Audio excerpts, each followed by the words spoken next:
Hey guys, welcome back to my YouTube channel. मेरा नाम है अमित मिश्रा और आप देख रहे हैं इक्वेशन हब। तो यार आज हम पढ़ने वाले हैं अपने चैप्टर नंबर सिस्टम का लास्ट पार्ट, जो कि है पार्ट नंबर 5। तो अगर इसके पहले आपने बाकी के पार्ट्स नहीं पढ़े तो प्लीज़ बाकी के पार्ट्स को पढ़िए, फिर उसके बाद ही इस पार्ट को पढ़िएगा, क्योंकि इस पार्ट में जो हम पढ़ने वाले हैं उसमें पीछे के पार्ट के कॉन्सेप्ट बहुत ज़्यादा यूज़ होने वाले हैं। तो अगर आपने उसको नहीं पढ़ा है तो आपको ये लेक्चर बिल्कुल भी समझ में नहीं आएगा। तो चलिए इस वीडियो को शुरू करते हैं। तो हमें जो सबसे पहले पढ़ना है वो है how to identify whether the given number is rational और इरेशनल। तो इस टॉपिक में हमें क्या पढ़ना है, मान लीजिए हमको कुछ रेशनल और इरेशनल नंबर का मिक्सअप दिया होगा, तो उसमें हमको बताना होगा कि वो रेशनल नंबर है कि इरेशनल नंबर है। तो उसको पढ़ने के लिए सबसे पहले हमें कुछ चीजें हैं जो कि याद रखनी होंगी, जैसे कि अगर हम इरेशनल नंबर को किसी रेशनल नंबर से प्लस या माइनस करते हैं तो वो ऑलवेज एक इरेशनल नंबर ही हमको मिलता है। सेकेंड पॉइंट हमारा है, अगर हम किसी रेशनल नंबर को किसी इरेशनल नंबर से मल्टीप्लाई या फिर डिवाइड करते हैं तो भी हमारा आंसर इरेशनल ही रहता है। थर्ड पॉइंट हमारा है, अगर हम किसी इरेशनल नंबर में इरेशनल नंबर को ऐड करते हैं तो हमारा जो रिजल्टेंट होता है वो इरेशनल नंबर ही होता है। जैसे हम एग्जांपल देखते हैं कुछ, तो 2 + √5, 3 - √2,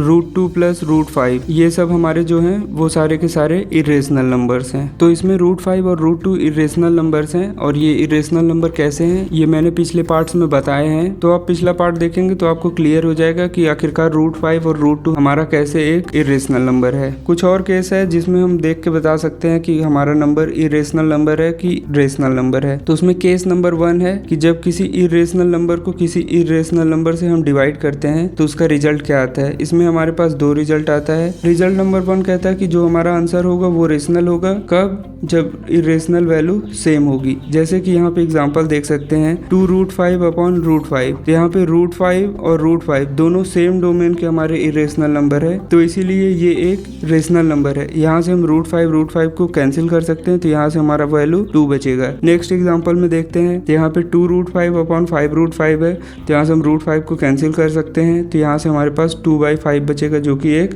रेशनल नंबर है। सेम नेक्स्ट एग्जांपल में यहाँ से हम √2 को कैंसिल कर सकते हैं, तो यहाँ से हमारा आंसर 6/5 बचेगा जो कि एक रेशनल वैल्यू है। रिजल्ट 2 कहता है हमारा आंसर इरेशनल आएगा जब दोनों इरेशनल वैल्यू हमारी डिफरेंट होंगी। जैसे कि यहाँ पे एग्जांपल देख सकते हैं, तो यहाँ पे दिया है 2√5/√3। तो यहाँ पे √5 और √3 ये दोनों अलग अलग डोमेन के हमारे इरेशनल नंबर हैं, तो इसीलिए ये एक इरेशनल नंबर है। ऐसे ही नेक्स्ट एग्जांपल में π/√2, तो यहाँ पे जो पाई है ये हमारा अलग डोमेन का इरेशनल नंबर है और √2 हमारा अलग डोमेन का इरेशनल नंबर है। और एक एग्जांपल है, यहाँ से हम देख सकते हैं π/π²। तो पाई हमारा अलग डोमेन का इरेशनल नंबर है और π² हमारा अलग डोमेन का इरेशनल नंबर है। इसको हम सिंप्लीफाई भी कर सकते हैं, तो यहाँ से होगा π/π², यहाँ से पाई कैंसिल करेंगे तो बचेगा 1/π। तो ये एक रेशनल है और ये एक इरेशनल है। तो यहाँ से हम पहला कॉन्सेप्ट भी लगा सकते हैं कि rational upon irrational equal to irrational number. अब हम केस 2 देखते हैं। केस 2 हमारा है इरेशनल माइनस इरेशनल। तो इसका पहला रिजल्ट जो है वो रेशनल है और उसका रिजल्ट ऑलवेज 0 होगा। और ये कब होगा, जब हमारा दोनों इरेशनल नंबर सेम हो। जैसे कि यहाँ पे √2 - √2 ये वैल्यू 0 आएगी। नेक्स्ट एग्जांपल में देखते हैं, तो यहाँ दिया है 3√5 - 3√5, तो ये भी हमारा कैंसिल होकर 0 आएगा। अब रिजल्ट 2 देखते हैं, तो यहाँ पे दिया गया है जो हमारा आंसर होगा वो इरेशनल होगा, कब, जब दोनों इरेशनल नंबर हमारे डिफरेंट होंगे। जैसे एग्जांपल देखते हैं, यहाँ पे दिया है 2√2 - 3√5, तो यहाँ पे √2 और √5 का डोमेन चेंज है और ये सब्ट्रैक्शन में है, तो ये सब्ट्रैक्ट भी नहीं होगा और ये वैल्यू हमारी हमेशा इरेशनल होगी। ऐसे ही नेक्स्ट एग्जांपल में 4√5 - 3√7, ये दोनों भी इरेशनल नंबर डिफरेंट डोमेन के हैं, तो ये हमारे इरेशनल नंबर हो जाएंगे। तो हम आगे देखते हैं। आगे हमारा टॉपिक है ऑपरेशन ऑन इरेशनल नंबर्स। तो सबसे पहले हम एडिशन और सब्ट्रैक्शन देखते हैं। तो एडिशन और सब्ट्रैक्शन इरेशनल नंबर में हमेशा सेम डोमेन में होता है। जैसे कि √2 हमेशा √2 के साथ ही ऐड होगा। और इसका एडिशन कैसे होता है, जैसे मान लो इसका कोफिशिएंट C1 है, इसका कोफिशिएंट C2 है, तो C1 की वैल्यू भी 1 है और C2 की वैल्यू भी 1 है। तो इसको ऐड करने के लिए हम क्या करेंगे, √2 लिखेंगे और इन दोनों का कोफिशिएंट के एडिशन को मल्टीप्लाई कर देंगे, तो यहाँ से हो जाएगा C1 + C2, तो ये वैल्यू हो जाएगी हमारी 2√2। अब इसी के बेसिस पे हम एक एग्जाम्पल देखते हैं। यहाँ पे हमें दिया है कि √2 + 3√2 + 5√7 - 3√7 + 5√5 - 2√7 5 प्लस 5√3 प्लस √3। तो यहाँ पे हमको इसको सिंप्लीफाई करना है। तो हमें ये बात पता है कि हमेशा सेम डोमेन का सेम डोमेन के साथ एडिशन और सब्ट्रैक्शन होता है। अब सबसे पहले हम √2 डोमेन को सॉल्व करते हैं। तो यहाँ से √2 ये हो जाएगा और इसके कोफिशिएंट को हम ऐड करके मल्टीप्लाई करेंगे। तो यहाँ से इसका कोफिशिएंट 1 है और दूसरे का कोफिशिएंट 3 है। तो ये हो जाएगा 4√2। अब हम √7 को सॉल्व करते हैं। तो यहाँ पे √7 होगा और दोनों के कोफिशिएंट को हम ऐड कर देंगे। तो यहाँ से इसका कोफिशिएंट 5 है और इसका कोफिशिएंट -3 है। तो ये हो जाएगा हमारा 2√7। अब हम √5 के डोमेन को सॉल्व करते हैं। तो ये √5 हो जाएगा और इन दोनों का कोफिशिएंट का एडिशन हम यहाँ पे लिखेंगे। तो ये होगा 5 - 2, ये हो जाएगा हमारा 3√5 प्लस। अब हम √3 के डोमेन को सॉल्व करेंगे। तो √3 लिखेंगे और दोनों का कोफिशिएंट लिखेंगे 5 + 1, ये हो जाएगा 6√3। तो ये हमारा सिंप्लीफाइड फॉर्म है। अब इससे ज्यादा ये सिंप्लीफाइड नहीं हो सकता है। तो यही हमारा फाइनल आंसर भी होगा। अब हम आगे देखते हैं मल्टीप्लिकेशन और डिवीजन ऑपरेशन। तो मल्टीप्लिकेशन और डिवीजन ऑपरेशन हमारा पॉसिबल है same domain as well as different domain में भी। जैसे कि हम यहाँ पे एग्जांपल देखते हैं। तो हमारे पास पहला एग्जांपल है √2 × √3। तो इसका मल्टीप्लिकेशन क्या होगा, √2 × √3। तो हम इन दोनों को मल्टीप्लाई कर सकते हैं और ये वैल्यू हमारा अंडर रूट के अंदर आ जाएगा। तो यहाँ से हो जाएगा √2 × 3, ये वैल्यू हो जाएगी √6। अब हम दूसरे एग्जांपल को सॉल्व करते हैं। ये है हमारा √2 × √5। यहाँ से ये वैल्यू रूट के अंदर आ जाएगी। तो ये होगा 2 × 5 = √10। अब हम एक और एग्जांपल को सॉल्व करते हैं। तो यहाँ पे √3/√7 है। तो ये वैल्यू अंडर रूट के अंदर आ जाएगी, ये हो जाएगा √3/7। अब यहाँ से हमारे पास कुछ इंपॉर्टेंट रिजल्ट फाइंड आउट हुआ है। हमने देखा जो √a × √b है उसको हम √ab के फॉर्म में भी लिख सकते हैं। वैसे ही सिमिलरली हमने ये भी देखा कि √a/√b को हम √a/b के फॉर्म में भी लिख सकते हैं। अब इसी कॉन्सेप्ट के बेसिस पे हम अपना एक और इम्पोर्टेंट रिजल्ट फाइंड आउट करेंगे। यहाँ से √a - √b multiply by √a + √b है। अब हम सबसे पहले क्या करेंगे, अपने फर्स्ट ब्रैकेट को इस एलिमेंट से मल्टीप्लाई करेंगे, फिर उसके बाद पहले ब्रैकेट को इस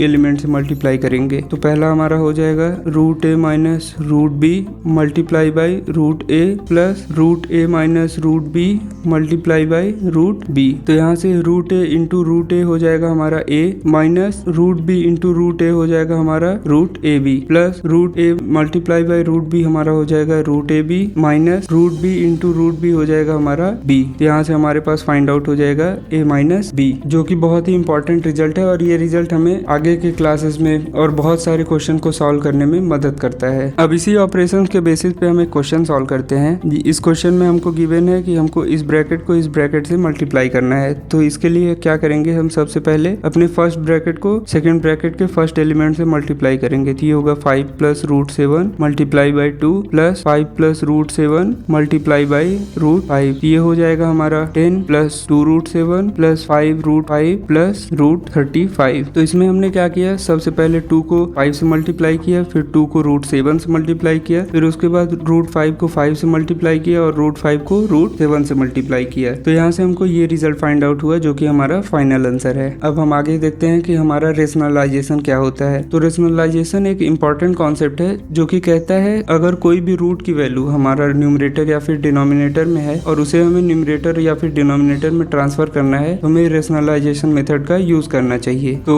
इसको हम एग्जांपल के थ्रू देखेंगे तो अच्छे से समझ में आएगा। तो उसके पहले हमारे पास एक इंपॉर्टेंट रिजल्ट है जो कि रेशनलाइजेशन में बहुत ही ज्यादा यूज होता है, जो कि है a - b multiply by a + b। ये होता है a² - b² के इक्वल। इसी को हमने पिछले ही क्वेश्चन में प्रूव किया था, तो आप वहां से इसका प्रूफ देख सकते हैं। तो एग्जांपल देखते हैं। एग्जांपल में हमको दिया गया है कि रेशनलाइज 1/√2। इसका मतलब ये है कि हमारा जो डिनोमिनेटर में √2 है वहां से रूट की वैल्यू हट जानी चाहिए, या फिर इसको अदर वर्ड में कहा जाए कि √2 को हमें ट्रांसफर कर देना है न्यूमरेटर में। तो इसके लिए हमें सबसे पहले क्या करना है, 1/√2 को हमें रेशनलाइज करना है। तो इसके लिए हम क्या सोच सकते हैं कि हमें √2 यहाँ से हटाना है, तो मतलब कि अंडर रूट को हटाने के लिए फिर इसको परफेक्ट स्क्वायर बना दे। तो परफेक्ट स्क्वायर कैसे बनेगा, हम अपने डिनोमिनेटर में √2 से मल्टीप्लाई करें तो ये जो है ये एक परफेक्ट स्क्वायर बन जाएगा और यहाँ से हमारा रूट कैंसिल हो जाएगा। लेकिन जो हमने डिनोमिनेटर में √2 से मल्टीप्लाई किया उसको बैलेंस करने के लिए हमें न्यूमरेटर में भी √2 से मल्टीप्लाई करना होगा। यहाँ से ये वैल्यू हो जाएगी √2/2। तो यहाँ से हम देख सकते हैं हमारा डिनोमिनेटर से रूट की वैल्यू भी हट गई है और हमारा ये ट्रांसफर न्यूमरेटर में भी हो गया है। तो रेशनलाइजेशन में बेसिकली हमको यही करना रहता है, जो रूट की वैल्यू है उसको पूरी तरह से न्यूमरेटर या फिर पूरी तरह से डिनोमिनेटर में ट्रांसफर करना रहता है। अब एक और एग्जांपल देखते हैं। यहाँ पर हमको एग्जांपल में दिया गया है 1/2 माइनस रूट 2 को हमें रेशनलाइज करना है, मतलब 2 माइनस रूट 2 को हमको इसमें यहाँ पे ट्रांसफर करना है। तो यहाँ पे हम देख सकते हैं कि यहाँ पे हमारा 2 टर्म है,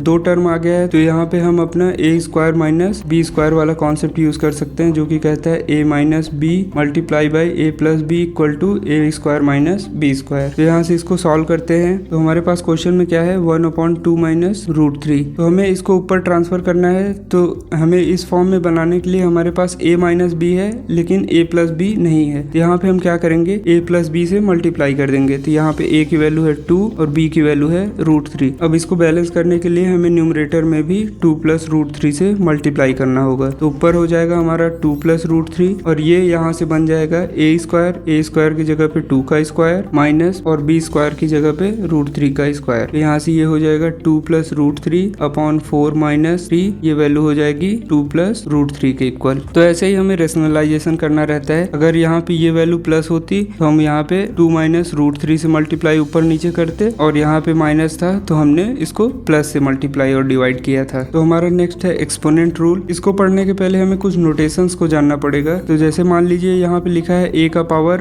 m। तो यहाँ पे जो हमारा a है इसे हम बेस कहते हैं और जो हमारा m होता है इसको हम एक्सपोनेंट कहते हैं। तो हमारा फर्स्ट कॉन्सेप्ट ये कहता है कि अगर दो चीजें मल्टीप्लीकेशन में है और दोनों का बेस सेम है तो हम एक्सपोनेंट को ऐड कर लेते हैं। तो यहाँ से a power m multiply by a power n हमारा हो जाएगा a power m plus n। Second हमारा एक्सपोनेंट रूल ये कहता है कि अगर दोनों का बेस सेम है और दोनों चीजें मल्टीप्लीकेशन में है तो हमारा जो एक्सपोनेंट है अपर एक्सपोनेंट माइनस लोअर एक्सपोनेंट हो जाता है। तो अपर एक्सपोनेंट हमारा m है और लोअर एक्सपोनेंट हमारा n है। यहाँ से इसकी वैल्यू हो जाएगी a power m upon a power n की a power m minus n। Third rule हमारा ये कहता है कि अगर हमारा एक्सपोनेंट सेम है और बेस डिफरेंट है तो हम बेस का मल्टीप्लीकेशन कर सकते हैं। जैसे कि यहाँ पे a का पावर m इंटू b का पावर m इक्वल टू हो जाएगा ab का होल पावर m। अब हमारा फोर्थ एक्सपोनेंट रूल जो है वो कहता है कि अगर a का power m whole power n है तो उसको हम a का पावर m इंटू n लिख सकते हैं। जैसे कि फॉर एग्जांपल हम देख सकते हैं यहाँ पे फर्स्ट एग्जांपल है हमारा 2 पावर 3 मल्टीप्लाई बाई 2 पावर 2। तो यहाँ पे हमारे पास बेस सेम है और दोनों मल्टीप्लीकेशन में है तो हम एक्सपोनेंट को ऐड कर सकते हैं। तो यहाँ से ये वैल्यू हो जाएगी 2 पावर 3 प्लस 2 जो कि होगा 2 की पावर 5 के इक्वल। अब हम अपना नेक्स्ट एग्जांपल देखते हैं। यहाँ पे गिवन है